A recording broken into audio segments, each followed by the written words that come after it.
Welcome back. This is your host, Kristi Slaughter on SuperTalk Saturday mornings, WFHG 92.9. Last month was National Cybersecurity Awareness Month, and today we have our special guest, Alain Ghiai, with GlobeX Data. Good morning.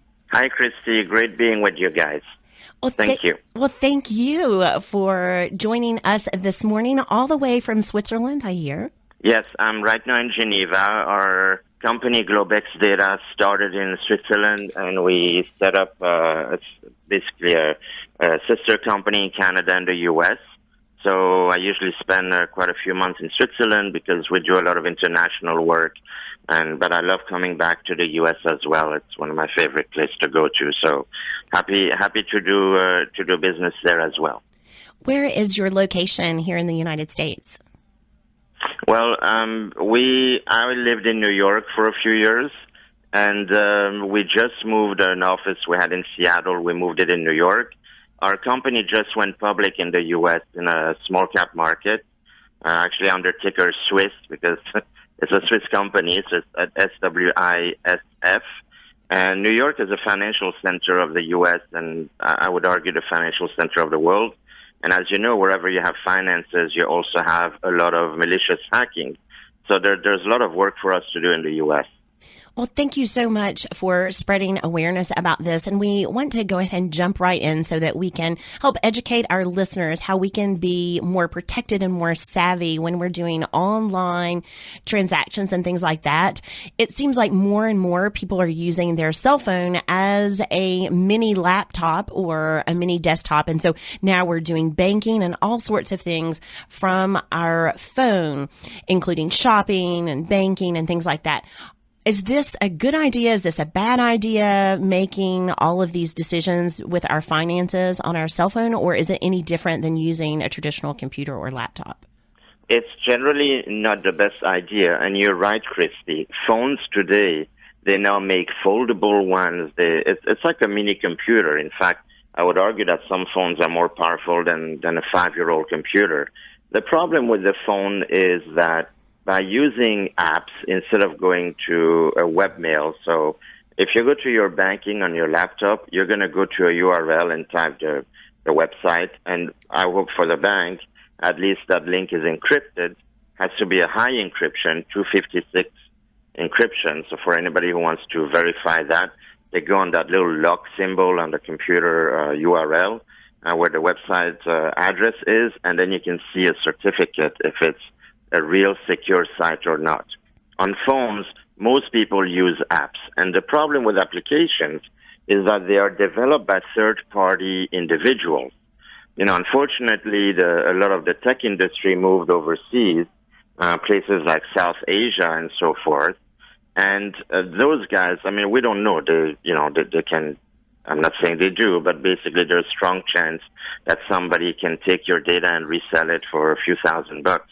And when they work on these banking applications, they own the source code. So if you go to, I'm just going to name a bank, Any Bank USA, just not to name a brand. If you go to Any Bank USA application and you want to check your balance and do movement and transfers, etc., you should know that somebody 10,000 miles away built that application and has all the code for it. So that's where I go a little bit iffy. So what do you personally recommend that we do? I typically go on the website of the bank itself. I do occasionally go on an application. It's rare. If I have to, I would. But I also know how to recognize the security of an application. I go on a website. You know, you go to your website. I don't think there's any emergency during the day where you really need to go on your phone. And if you do, well, that's okay. But you shouldn't make it a habit. If you're home or at the office, and if you do have a secure connection, I need to stress that. If you have a secure connection, it's always better to go on a regular website. Okay, Alain, we have been talking a little bit about, or hearing about, digital security data that has been gotten from several different sources through social media, and then now we have this data profile.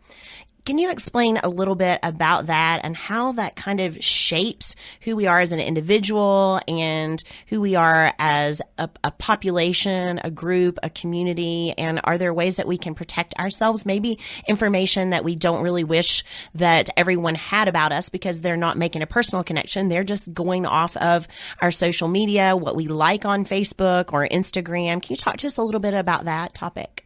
Yes, so the problem is it's a social problem because we all use social media. So I always say rule number one, you should always reduce your social media to a strict minimum. Go back 30 years in your life. If you're over 30, obviously you would know what that would be like. And you didn't have all these kind of social interaction. The problem is every time that we post anything on social media, that information is in the net, and machines essentially artificial intelligence gathers that information, and there's trillions of data points and terabytes of data, and they formulate a profile on each of us. So at the end of the day, they know that Kristi goes to this gym, banks with that bank, likes to have this kind of food. If you order food delivery, you will use that particular delivery service. And of course, your credit card information is on most of these touch points. The credit card information is one of the weak links because we pay everything by card and we usually go online. That artificial intelligence gathers all of that. So if you post a photo in a particular hotel that you went to on a resort, and it may be a bit far-fetched, but if they know that you're at a particular hotel chain in a particular place and then they want to really hack you, all they have to do is go to that hotel Wi-Fi and then essentially take everything when you surf on your bank and all of that. So the problem is social media. We have the habit of giving information to the world that really doesn't concern the world. It may concern some of your friends. Artificial intelligence machines take that, and then somehow they create a profile on you, and they build information. So they slowly have your social security number, your healthcare record, your banking record, your personal habit, your shopping habit, your Amazon shopping trends, everything. Sometimes it's malicious. Sometimes it's pure commercially basically put together so that if they know that you like red shoes because you're on Amazon and you bought a lot of red shoes this year, they're going to give you advertising for red shoes. So it's not so malicious, but it tells you that you have no privacy. And that's one of the things I think that had started to surface after, I guess, the last couple years, that some of the advertisements that we see, also in the political arena, things can be skewed or put in front of us because of our online digital fingerprint, right? That's it. And the thing is, you mentioned political influence, which is a very, very critical point. I mean, we have our Canadian company. They just had elections in Canada, so they asked me the same question. And there will be elections in the U.S. next year. They get into your psyche. So essentially, if you have a thought process by what you read and what pages you look at on the internet, these machines can tell the trend of your political tendencies. And essentially, machines are the ones that create these fake accounts. You read about those bots or fake accounts on Facebook and Twitter and so forth. And these fake accounts essentially create havoc and create fake rumors, news, etc. This is a huge issue. And whether you're left-leaning or right-leaning, a machine is going to create content that will be in front of you when you shop for something or when you go on a website to read some news. It's going to push that to you. It will influence your vote. By influencing people's vote, foreign powers or other companies or countries can influence the direction that the U.S. is going to take politically and economically. In fact, any country, not just the U.S. So what do we do? How do we make sure that the information that we're getting is true and accurate? You have to go back the old-fashioned way. It's a trust but verify, and verify a few times with a few sources. You have to think like an investigative journalist now if you're really serious about your decisions. I would say the pendulum is swinging slowly back it was too much on the open and everything knows everything. By the way, I should mention that data now is more valuable than oil in the world. So that data is valuable because people buy it and they manipulate to sell things or to influence you. So reduce your footprint by 90% on social media if you can. If you can resist the urge of posting that particular photo or that comment, and we're all a little bit guilty of, we want to comment. It's a virtual community. Reduce your footprint. I mean, do you really need to make a comment on something that's really not that relevant? Do you need to post a photo or a selfie every hour of yourself? If you reduce your social media, the value of the data will go down. That means these machines, these malicious hackers are going to have less material to work with. And of course, they won't be able to build such a minute profile on you. So that's just social media needs to be reduced by 90%. That's one thing. The other thing is if you read something, or even if you see something, because photos can be doctored and all that, just verify with a few sources, be a little bit more critical. I think with this whole internet and social media and ease of everything with a push of a button, we lost our critical thinking. Critical thinking is what makes us intelligent and makes us question things. We need to get back to critical thinking. So it's more of a human behavior issue than more of a technical resolution. You see what I mean? Technology is not going to solve it.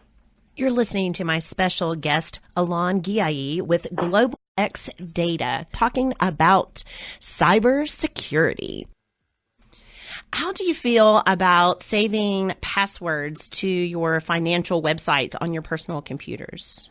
That is the worst thing to do, and I actually forgot about one of the tips is that you always have to have a complex password, and you have to change them frequently. But there's two things that I don't do is if I go on a website and I shop for something, or in my case, I do a lot of food delivery, and you have an option to leave your credit card on that website just for ease of use. I never do that. So it takes an extra step to re-input your credit card every time. And that is a lot safer than leaving credit card information in any website, financial or food delivery or gym or anything else. So when I go to a financial site, essentially I just go to see my balance. I guess sometime I have to do some transfers between one account and another. And I always go on a highly secure internet, and I check that the website itself has a highly secure encryption on its URL, the address. And that I'm very rigorous about. So don't leave any kind of info on websites, credit card, or passwords, because I like to re-enter passwords. You know, when you keep passwords in a database, the problem is that, let's say the website is secure. What is not secure is the infrastructure, which is something we should discuss. How come those hacks happen all the time, and you have tens of millions of people attacked and essentially affected? Is because somebody goes in the infrastructure, the back end of any company, where the servers are not nearly as secure. And I will tell you very honestly, I'd say 90% of any kind of website and companies you're going to buy something from or bank with, their servers are with Amazon Web Service or maybe Microsoft Cloud. So it takes, you can't have the kind of rigorous, tight effort on a company that manages, trillions of database than if you had your own IT department with your own server. So when you put your password on any site and you leave it there for convenience, just be aware that somebody can take that and log in your place. So that's a very scary thought, because the infrastructure is what is not protected for these big companies. There was a big parcel company that we all know of in the U.S. and worldwide that the password on their database was, I think, administrator. That was their password. And this is a multi-billion-dollar company. So I always question when we assume that big companies take the necessary steps for protection, but they don't, because either it's a budget issue or an incompetence issue. How often should we change our passwords? Well, first, we need to get a password manager, because even if you think you are the most sophisticated person in the world, this artificial intelligence that knows everything about you and your social media and your surrounding is going to figure out and crack a password. So get a password manager, and then ideally you should change it every 90 days. I know nobody will do that, but at least twice a year, at the very least. And use complex password. There's a new trend that's been around for 3 years that some people say the best passwords are sentences. But let's say you like to go, you like to go and do spin, okay, in a studio. Your password can't be, I'm going to do spin. It can't be that, because social media knows that you go to a spin studio and you go on a bike and you like your spin classes. So it should be something very totally off. Like, I'm going to ski in the mountain, or I like blueberries in the mountain. I don't know, something like that. If not, you just create a complex password from these password generator. They're paying. You have to pay for them. Don't use any free services because they're worthless. So does it improve security if we use like the maximum amount of characters, or if they're upper or lowercase or numbers? Do those types of things help with security when we're generating our own passwords? It definitely does. I would say minimum 8 characters. We have a password manager in one of our services we sell called Digital Safe, and it comes with a password manager. I think we have 11 or 13 characters. So you need to have an uppercase minimum, a lowercase, a number, and then an odd character. However, a lot of banks and websites don't accept these odd characters. They may accept an at or an exclamation or a question mark, but they may not accept the / or the backslash or these odd things. So that means they're not optimized to the best level possible. So if you have upper, lower, a character, and a number, and minimum 8-digit or eight characters, you're safe. You had mentioned one of the password generators. Are there other ones that you could possibly recommend, or how would somebody go about selecting a password generator that we know would be safe? Well, if I may, Kristi, in full disclosure here, we work with a company called Guard Street. And what I like about them is, I know that they're very picky about security, and for as little as $7.99, which is mostly what you're going to pay just for a password manager, it comes with Identity Guard. It has safe surfing. I think they have a VPN. It also comes with our Digital Safe platform, because if you were a retail consumer and you would go to our website, you would have to pay $50 a month for the Digital Vault based in Switzerland and the password manager. This Guard Suite has it all. And it has a password manager. It has an encrypted email as well, which we provide. And it has a few other gadgets. I call it the Swiss Army knife of identity protection. I highly recommend it. It's kind of an all-in-one tool, and it's very inexpensive for what it is.